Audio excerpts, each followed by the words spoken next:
not get more there they are. There he goes. And we have jumpers away. Ladies and gentlemen, if you notice, the smoke is separated. They come together. They are going about 120 miles an hour, and when they break off at the bottom, after doing a couple of spins, if you notice the rotation, they're just spinning the two people. They break off on the bottom. The angles look incredible. And we have 1, 2, wow. beautiful parachutes, and right behind them, there's 2 others that are going to be doing a very special presentation in just a minute. Oh my God. Our number 1 jumper today, and he's going to set the stack for the rest of the jumpers to follow, is our team That's leader. cool with That the is plane. so Mr. cool. Tim Groves. He's from Kettering, smoke Ohio, with over is so neat. 1,500 parachute jumps. He is also a retired Special Forces operator, as are all of the team Look, there goes an actual C-17 in the back. Oh, wow. You may have heard of some of our forces, such as U.S. Navy SEALs, Just by U.S. looking at Army that got- little speck in the sky. It's got that exact shape of it. the Marsoc Raiders. They're our youngest, having been formed in 2006, and of course Air Force Combat Control and Pararescue. So Tim is spinning it down. He's setting the stack, and right behind him is our youngest jumper, Staff Sergeant Mike Williams from New York. He has over 250 jumps. This is his 3rd demonstration, as he just joined the team and got to his numbers in the last month. And he's doing a fantastic job. And if you look at Rob circling, you'll see 2 parachutes that look like they're joined together because they are. Oh wow, they are. Okay, well they look like it, but I thought they were just close together. Formation, and they're going to bring in the flag in just a minute. So if you notice, Tim's flying just like he would. Wow, look at this swirl. You're an airplane. You get to the downwind. He's doing his base, and he's getting ready to turn Chandler final will for a love this. beautiful landing right in the drop zone. And of course, we could never do it without our drop zone safety officer, who's actually our senior jumper with over 10,000 parachute jumps, Mr. Andy Serrano from Corozal, Puerto Rico. And what a beautiful landing. Great job, Tim. And now, ladies and gentlemen, if you would please rise for the playing of our national anthem performed by the Paris Island Marine Corps Band. Woohoo!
Timing, the band was incredible. Oh my God, look at that. Oh, that is so cool. That plane is so big, it makes that other one look little.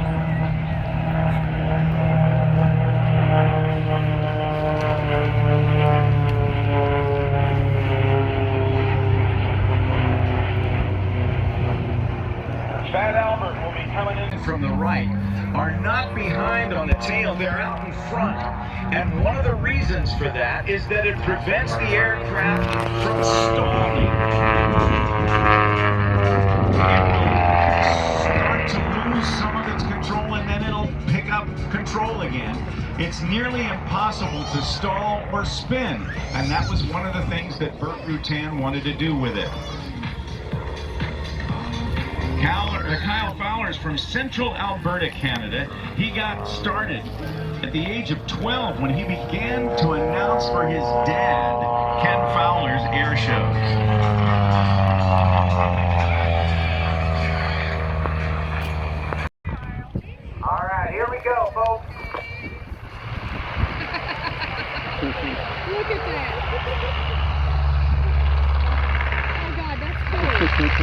You disappeared, partner. That's the point, right? Creating your own weather system out there.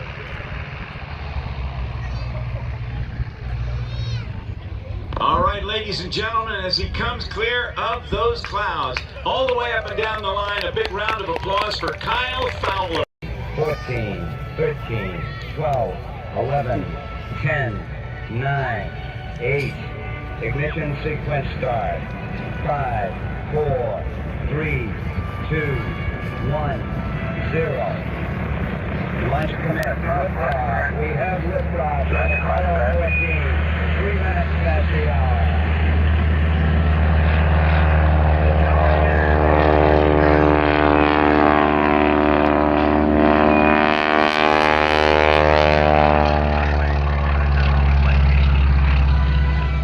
Gary's performance is a celebration of the first moon landing, Apollo 11, July 20th, 1969, commanded by Neil Armstrong, along with lunar module pilot Buzz Aldrin Jr. The two of them brought the Eagle down to the surface of the moon, while command module pilot Michael Collins orbited the moon overhead. They set up experiments, planted the U.S. flag, and left behind a plaque with the inscription, "We came in peace for all mankind," honoring the crew of Apollo 1. The airplane Gary is flying is the 1942 Army Air Corps PT-17 primary trainer. Gary is flying it, and it is better known, though, as the Stearman biplane. And this one has extra thrust.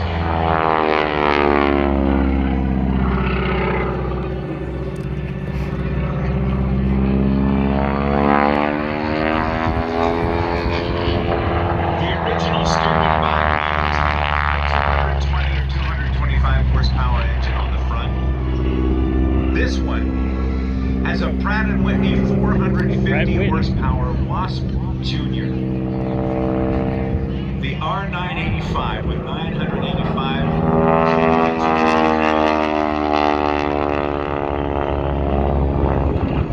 450 horsepower. Gary's passion for manned spaceflight began from getting to stay up late watching Gemini and Apollo launches. Mankind's greatest achievement was landing a man on the moon and bringing him safely home. While on duty with the United States Air Force, Gary trained with NASA for the Space Shuttle Contingency Program for diversions on liftoff. He began flying more than 40 years ago from an strip in upstate New York.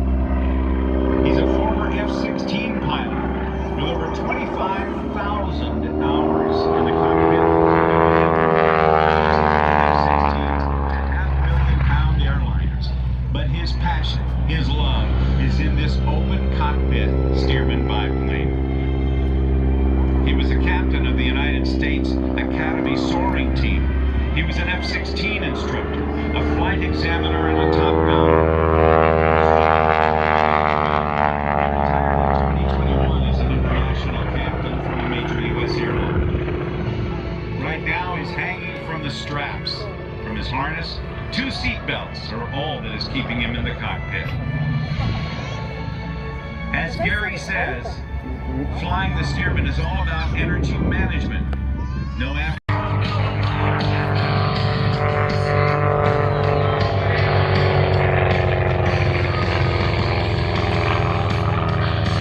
To be able to fly things, he would wash airplanes in exchange for flying time. From the left and diving in the pitch biplane, here comes Patrick McAvoy. 1,000 feet up in the air, sets the vertical line, does a 4-point roll.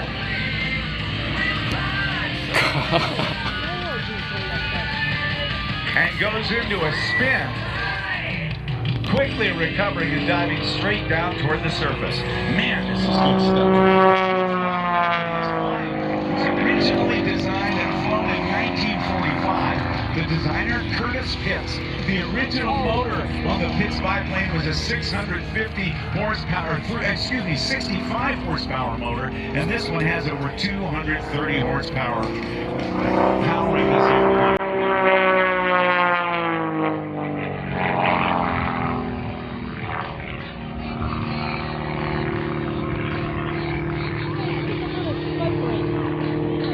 Oh, it sure is.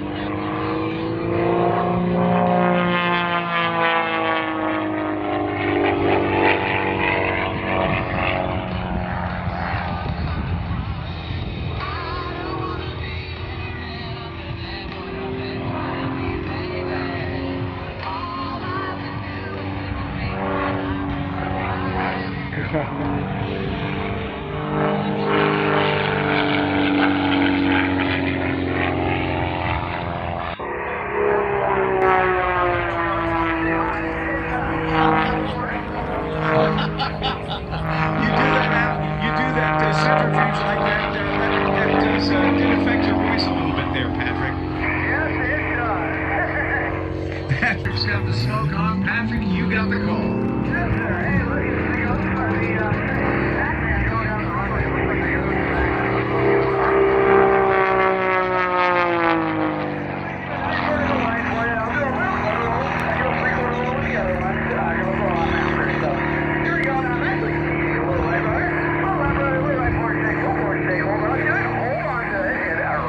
Okay. and out we go. That was magnificent, ladies and gentlemen.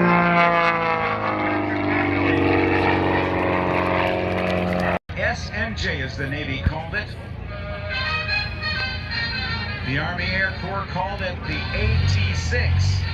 The Royal Air Force and the Royal Canadian Air Force called it the Harvard. It was the pilot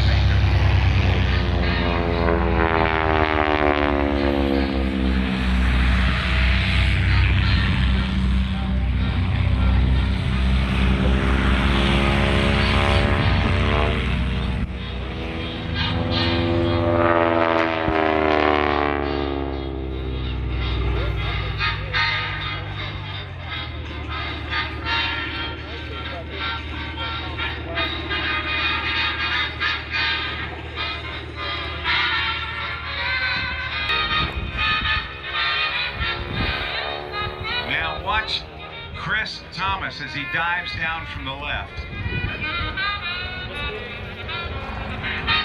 And Patrick Mackley down in front of the crowd give him a wave as well. Now, he goes into an eight. Throw that stick over to the left. This advanced trainer weighs in at about 5,300 to 5,500 pounds. And it was the last aircraft a cadet would see before earning his wings, the B-17 or the B-24 or the B-29. All the pilots had to graduate from the pilot maker, the North American Texan.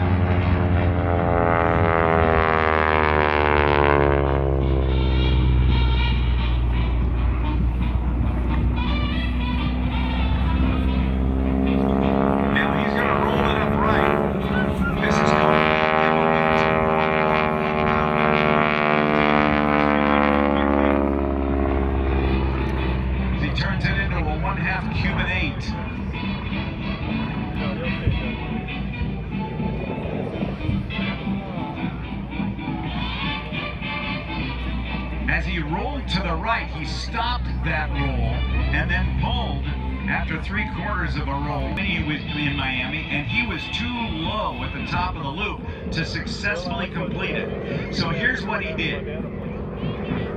He rolled out after 5/8 of a loop, rolled it upright, did the same thing in the opposite direction. And his Airshow swung in the sky what looked like a figure 8 lying on its side. Well, that's what Chris Thomas is doing right now. Now, no one had ever seen that maneuver in 1936. It was made up. This was made up on the fly. Len Murphy made it up. But nobody had seen the maneuver, and he then laying on its side. He was asked at the end of the maneuver what it was. He responded with 2 words in Spanish, Ocho Cubano, because he was training Cuban Air Force pilots to fire. And then being stuck for over, well, since 1936. We're talking going on 86 years.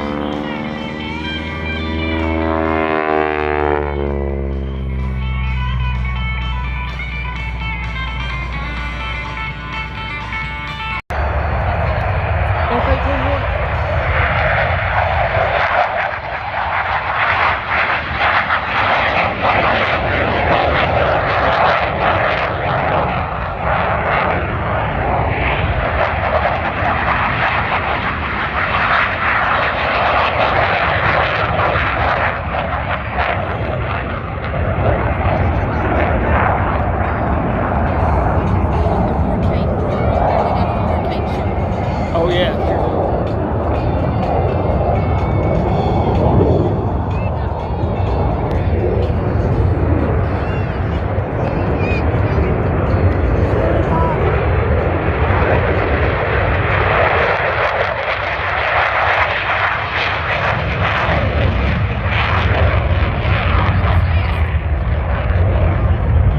Look at the afterburner. Launch of 2 F/A-18 Hornets And F-35. and an F-35. Just he already Oh slipped my away. Lord, look at that. Jeez. Look, some Ben people are really thinking it's real. I'm sure. The guy who was supposed to win a ride in it has just become a pilot without any flight instruction and certainly without full Oh my God. full control of his faculties because he's definitely impaired. He was impaired when he walked up to it. He hit himself twice, and he's spread over by the trees. And I'm sure there's no radio. Liz, does he have a radio in there? You don't know. Okay. If no headset, we're in trouble now, boss. He's over, but he almost crashed into the tower. This is the sort of thing that he was not supposed to be doing on this. Here's the deal. There's a stick that comes up from the floorboard between his knees. That controls the left and right banking of the airplane and the pitch, or the nose up and the nose down. The deal is, if you pull back on the stick, the houses get smaller. If you push forward on the stick, the houses get bigger. But if you pull back, you almost... He's so bouncing. He's bouncing and what? I don't know how he does this. If he pulls back on the stick too much, the houses are going to get bigger again, right, boss? I wonder if there's a way to, if we could get some guys to help us out. Wayne Boggs, our air boss, to help him get him down on the ground. You got any suggestions? I do have a suggestion. What's that?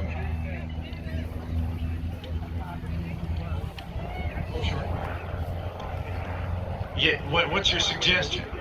Well, we're in luck. You're in luck. There's a gentleman right downstairs who used to be the commander of a Hawk missile battery. Oh, Dave Olmsted. Dave Olmsted. Dave, yeah. And I know he's been collecting spare parts off the Hawk missile batteries for years. He may have one laying around here and he can shoot it right now. That could be.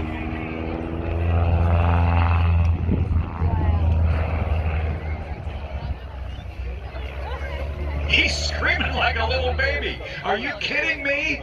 Oh my goodness. Well, I tell you what, we can joke about this all you want, but I want to tell you that Ben Wapnoski is actually a gentleman by the name of Kyle Franklin. He is a third-generation airshow pilot, the son of the legendary Jimmy Franklin. And Kyle used to work with his dad.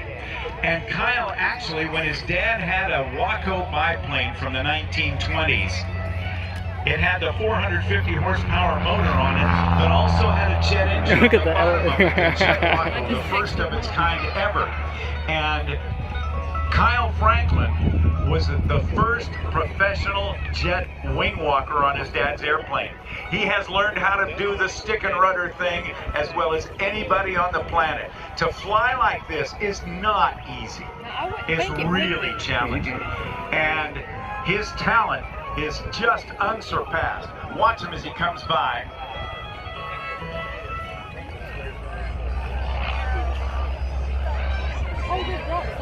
Mm-hmm. He's still screaming. Hornets. Nope, from the right. You're safe. The F-35.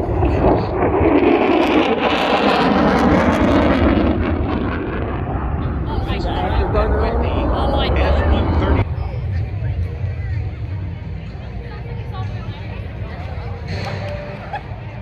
From the right, the Hornets. Keep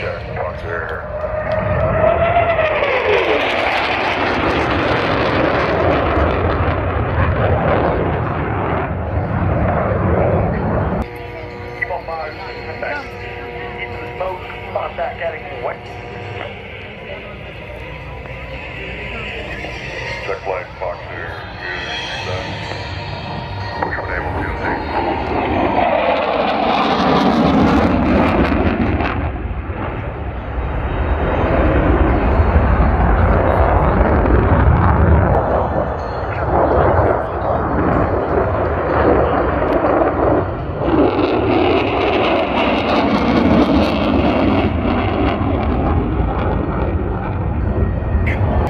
Bomb on enemy anti-aircraft position.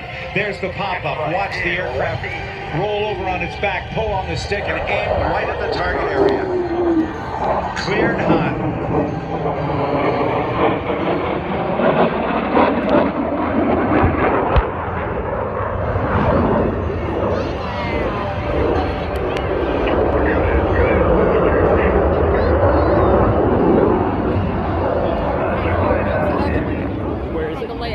From low and to the left, the second FA-18 is cleared in hot.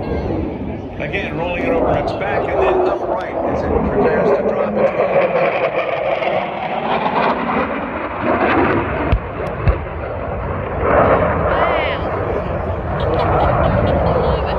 The Hornet pilots have located additional threats and are now circling for a rocket strike attack using their two.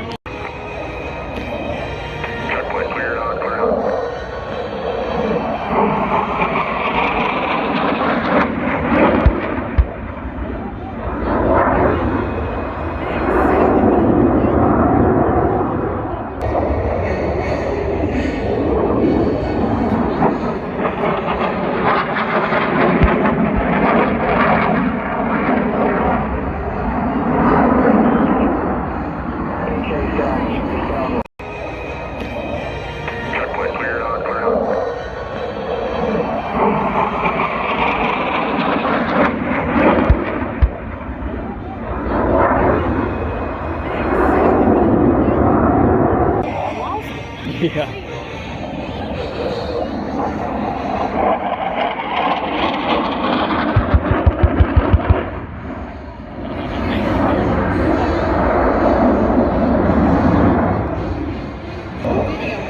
Provide deadly accuracy against the enemy target.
toward the enemy. The others provide cover with their M4 rifles and automatic weapons.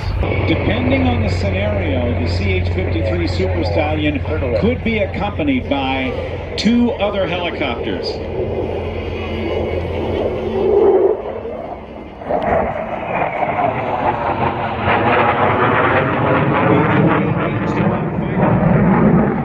The newest version of the AH-1 Cobra helicopter and the UH-1 Venom, the UH-1 Yankee, the newest version of the Bell UH-1 Iroquois, or the Huey.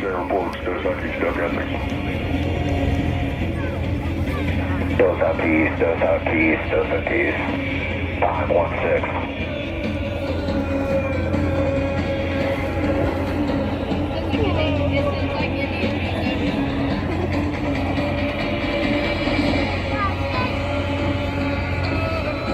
The riflemen are providing a suppression perimeter and protection perimeter for the medical team, assessing the condition of the downed pilot.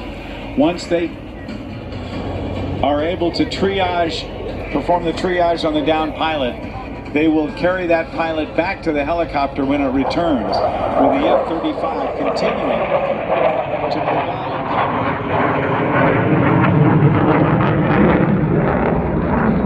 And if necessary, to attack enemy ground positions should they move on the location of the Marine riflemen and the downed pilot and medical team, in this case back.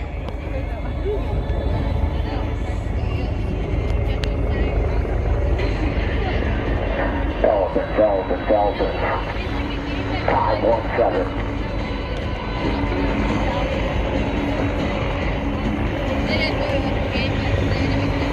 The Super Stallion, all 73,000 pounds of it when fully loaded, approaches the landing zone.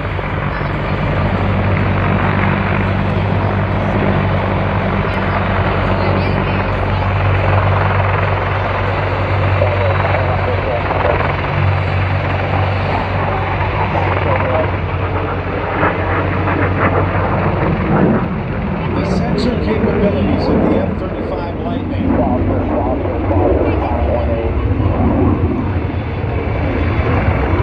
provides the pilot with superb and way beyond normal visual acuity when it locates the targets.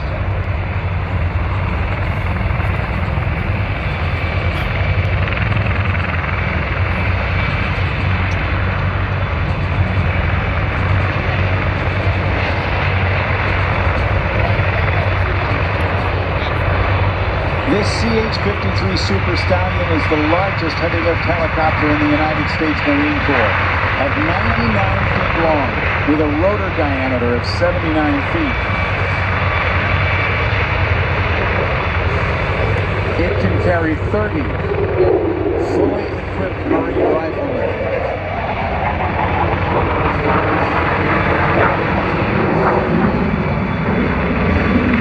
It is capable of aerial refueling to extend its range for hundreds and hundreds and hundreds of miles because of a refueling probe which is located under the nose of the aircraft, which can be extended to allow the transfer of fuel while airborne. It's a rather indelicate maneuver called passing gas.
Video's on, hold them sideways, don't zoom in too much. Your United States Marine Corps Marine Air Ground Task Force.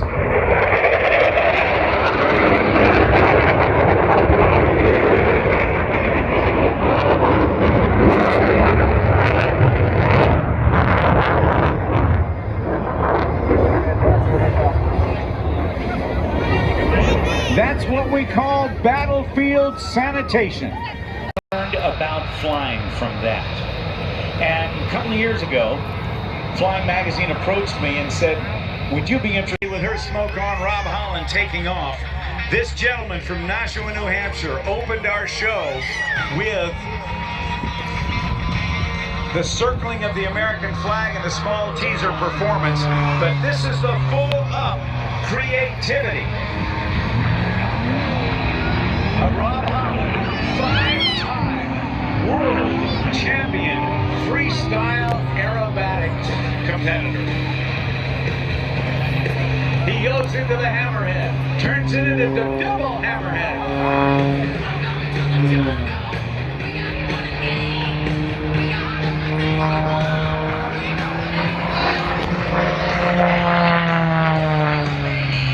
God, that's a pretty plane too.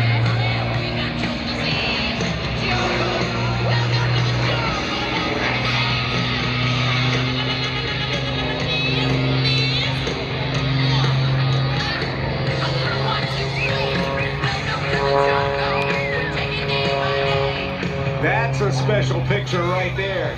Contrails from an airliner at 30 I was sitting here plus thinking that same thousand thing. feet, and Rob Holland now falling the airplane as he goes into a flat spin and then recovers. Rob is also a champion of many, many things, including a 12-time and current United States National Free Child's Aerobatic Champion. He's the 11th-time and current U.S. National Aerobatic Champion in the Unlimited class. He's a 5-time World Freestyle Aerobatic Champion, the 2019 Eric Mueller Trophy winner. He was named in 2019 an honorary Blue Angel.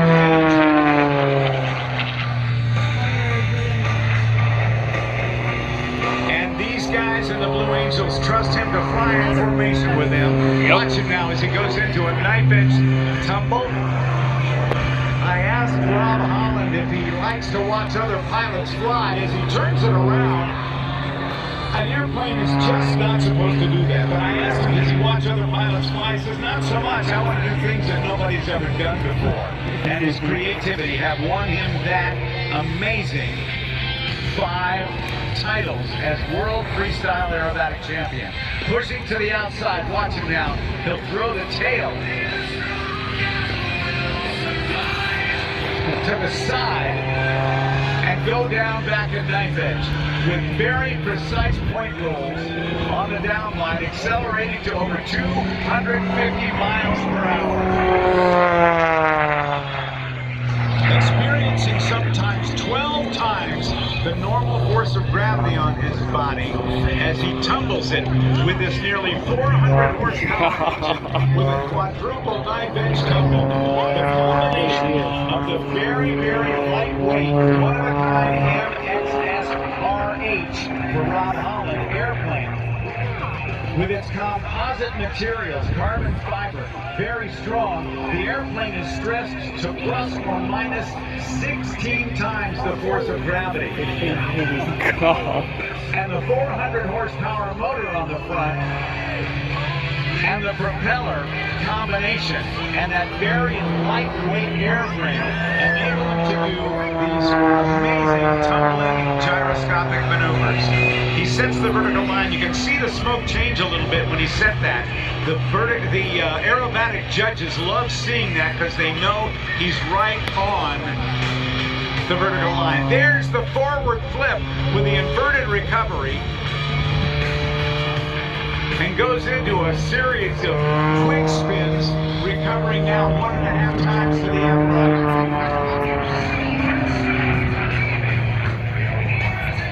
That was fucking way out there. Where at? right above that last blue angel. The vertical tumble on the way up.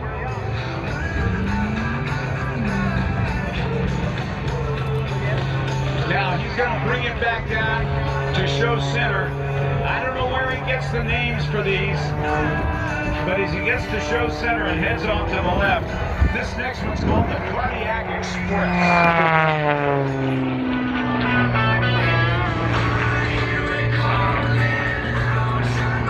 With point rolls on the upline, and now the tumble. Throwing the tail over the nose once again. And down the 45-degree line. 1 1/4 snap rolls to the right. Back 1 3/4 to the left, to the upright.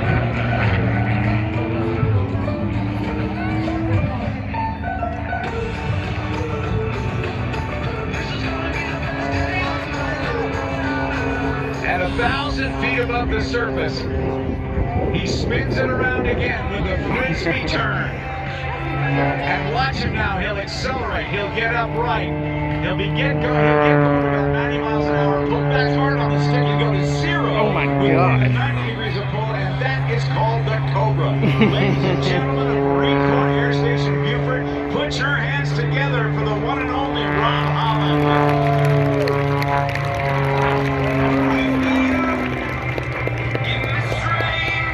In just a moment, we're going to go live to the in for the next part of this show. Ladies and gentlemen, keep your eyes open as Rob Holland goes in through point rolls on the down line, increasing the rate to an incredible 540 degrees of second. That's a lot of green, blue for Rob Holland. He's got the sky. He owns it. Climbs again with the incredible power of the MCAS RH. He runs out of airspeed. He goes into a torque roll where he will back it up and accelerate out of it. Goes into a knife edge spin, an inverted flat spin, and an upright spin combination where the airplane now is falling at about 4,000 feet per minute.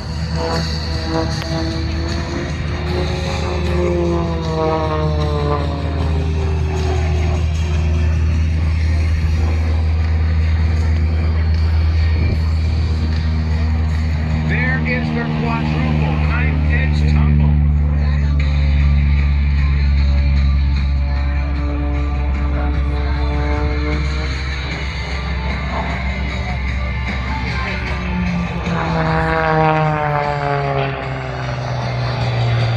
Inverted, wow. All the blood rushing to his head.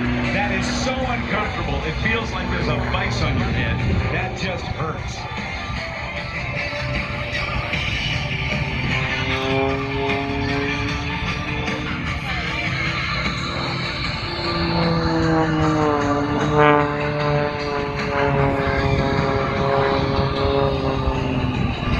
Point rolls. Back and forth. Very precise. Judges want to see that kind of precision. Again, a negative G's with all the blood rushing to his head. Yeah, I have no clue. The MCAS RH allows him to do forward flips like this. Now he'll recover, come down to 45. Now look at these point rolls. Every 90 degrees, he has a 4-point hesitation roll. I put the aileron roll to the right. Leveling off just 15 feet above the ground.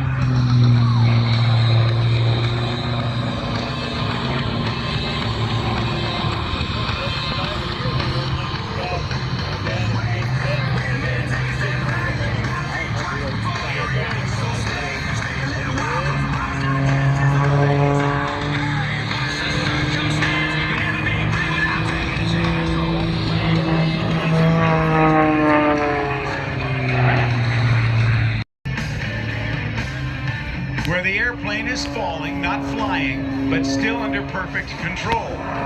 He will then slip the airplane to bleed off altitude without gaining a lot of speed, with putting that left wing down and a lot of right rudder, and then he'll get it right down over the landing spot and touch down, but he's not done yet. Watch. He touches down, he says, I want to fly some more, and he rolls it one more time before touching down. Ladies and gentlemen, from Nashua, New Hampshire, at 99 the Super Stallion is Look at that, capable Mom. Oh, never mind. of huge lifting. Spider, I was trying to save your life. It can carry, as I recall, a 15,000-pound load underneath at about 100 knots. That's 115 miles per Saying they hour. can carry More that. than 50 miles. It's been in service with the United States Marine Corps for over 40 years. The rotor diameter is 79 feet. And as you look at it, you can see the rotors. There's something called coning, where the rotor tips actually aim upward I see it. as it supports the weight of the helicopter. And you could actually I was able to see as the pilot pulled up on the collective, the lever by his left leg, or her left leg as the case may be, to change the angle of the blades to go straight up. Maybe. I don't know. This is huge, a huge helicopter. Maximum gross weight of the aircraft comes in about 72,000 pounds. That's a lot of weight. You also might notice the needle sticking out from the nose of the aircraft. That is actually a refueling probe that can be extended to almost twice its length. So it can be refueled in midair, greatly increasing the range and endurance of this helicopter. The pilot has a cyclic stick that comes up between his knees. Nah, not for $200.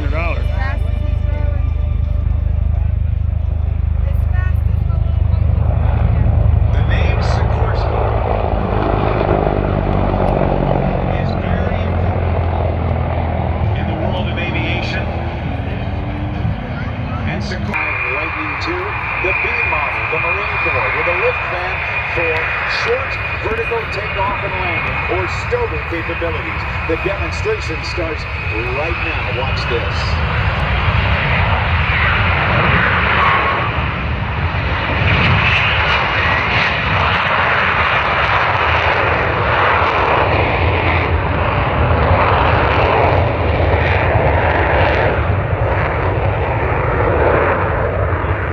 Model from the Navy, in addition to the navies and air forces of the United Kingdom, Australia, Italy, Israel, Japan, Norway, and the Netherlands.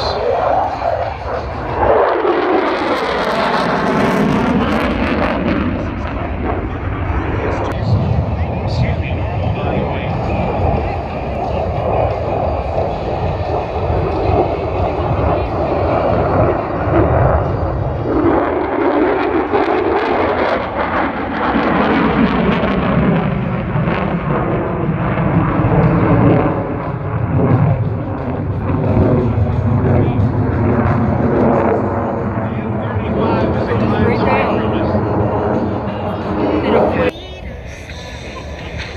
Get your video cameras ready. Here comes the high-speed pass.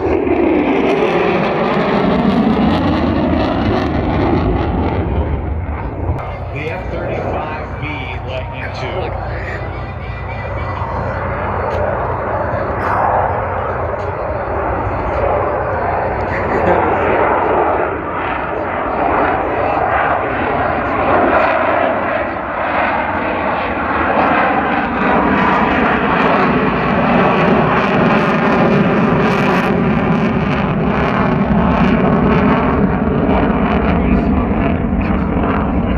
Which will open up, allowing the tailpipe to rotate down past 90 degrees of cushion to help give it its own magic carpet ride.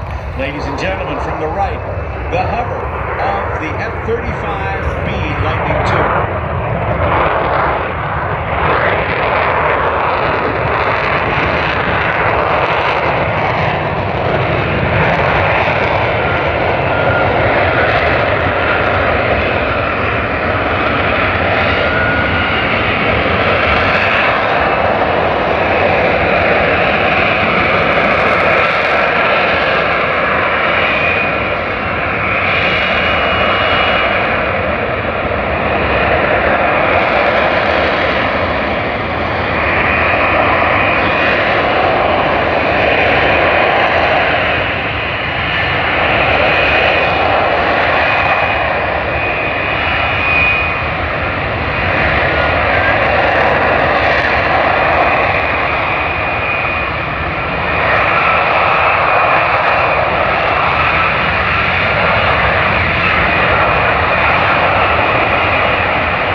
And that again, the pilot is Major and media personnel we normally fly at each show site.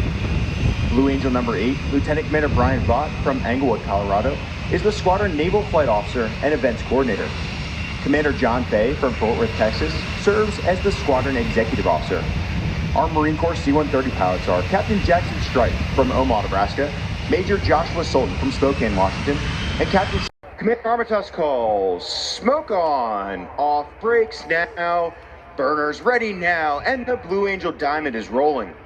As they pass before you, you'll notice the smoke is no longer visible while the engines are in afterburner.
hear them, they turn their throttle down.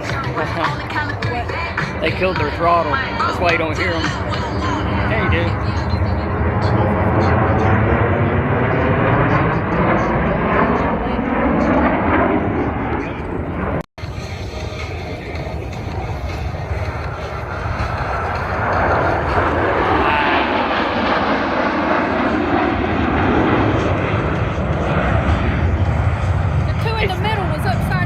It's like they were perfect. Yeah. Well, they were perfect. Behind the spectator area, Blue Angels 5 and 6 are approaching the flight line at 400 miles per hour.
Shifted back into the Blue Angel diamond.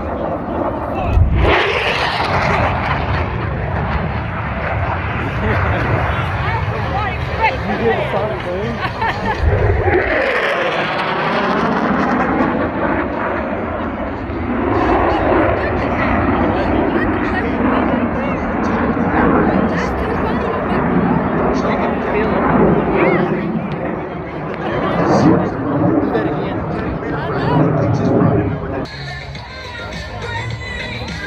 Oh my God, that is cool. Beautiful.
mission pulls to level. Each pilot will perform an individual brake turn and exit the flight line in a separate direction.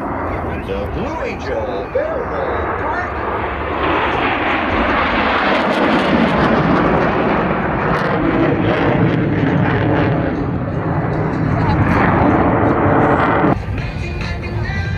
Oh, they're together. Oh, they're together.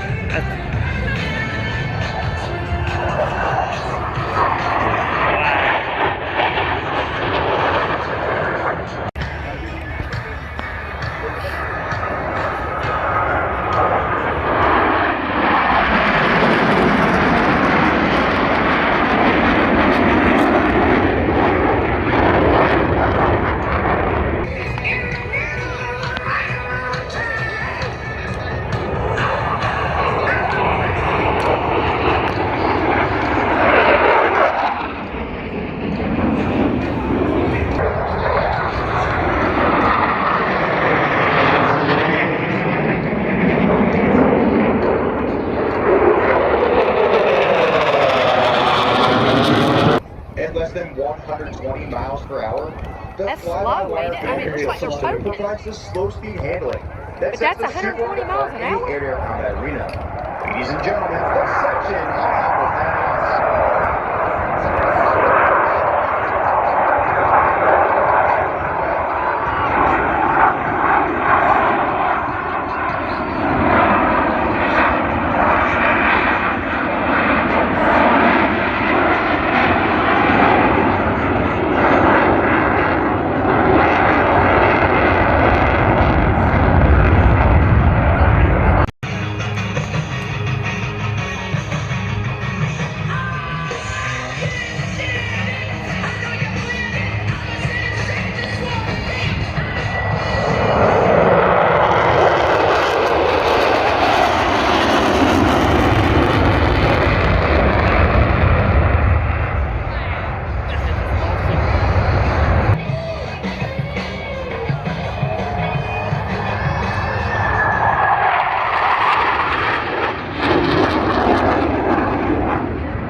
Charlotte Airport.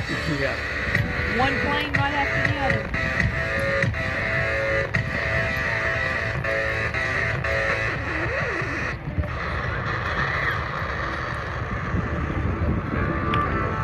Well, they are landing in a little stretch.